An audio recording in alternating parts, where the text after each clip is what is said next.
Carlos Nelson with Cascade Sports. We're here at Penn Valley at their Holiday Girls Tournament. And who do we have here? Coach Madison. Hey, Coach, what school you coaching at? St. Joe Lafayette. St. Joe Lafayette. When we first started our company, we captured your team here about 3 years ago. And I think y'all went on to win the championship or third place. Third place, right. You had a real good team that year.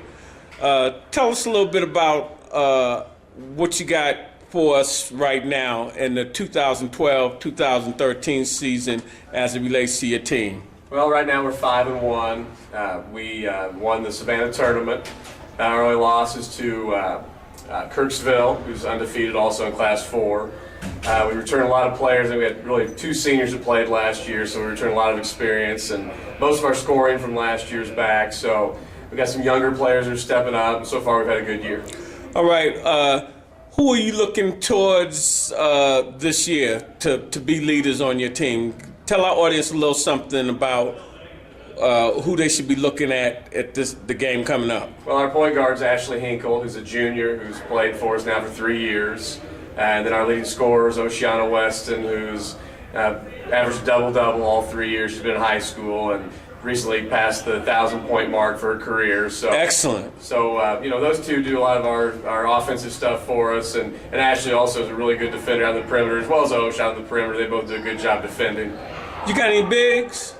We have one girl that's about 5'10", 5'11", Kayla Waginka. Other than that, Osh scores some down the post, but really more of a perimeter-oriented team. That was my next question. What kind of offense are you running? We run some motion stuff, a little bit of the KU high-low stuff. Got another guard, Ariel Didell. It's very skilled in the open floor and shoots the three well, drives the basket well. So we try to get some open space for her to work also. Hey, Coach, this is a question I'm incorporating into all my interviews right now. On a 1 to 10 level, where you're at now and where you plan to be at the end of the season?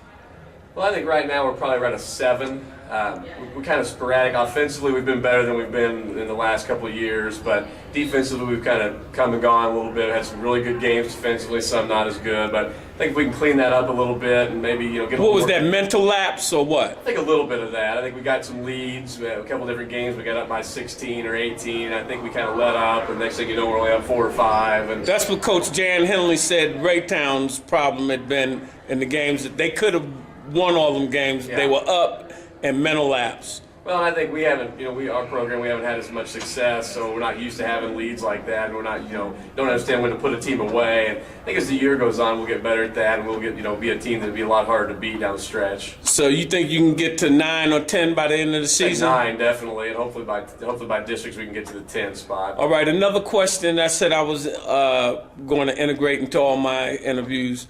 How do you feel your team is as it relates? Do they understand what it is to be a student of the game?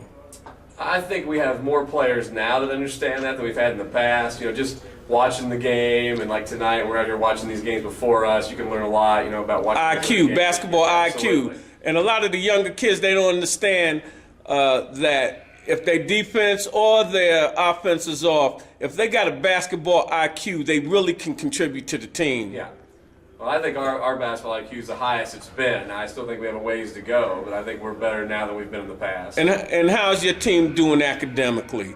Do they understand that getting their academics is key, and with the price of college, that this is a gift if they can match both their skill level on the court and their skill level in the classroom, that can defray some of the costs of an education? Yeah. Oh, I think that's better too than it's been in the past. I think the kids realize, of course, you have to have the grades to be able to play in the first place, but I think it's better than it's been, where we've got kids that understand they need to do their work, and not very many kids are going to get a basketball scholarship, only a handful. So. But you can go to Division II, Division. Yeah. I'm saying anything can defray that cost of that education. Absolutely. You know how important that is and how important it's going to be in their future. Yes. And basketball, I'm sure, is what you're teaching them is more life experience also. Absolutely. There's things Character you learn, building yes, and such. team building, etc. Things you learn in the basketball floor you can never learn in a classroom. So, Yeah. Well, Coach, it's been a pleasure having you on the show, and we look forward to covering your game. thank you. All right.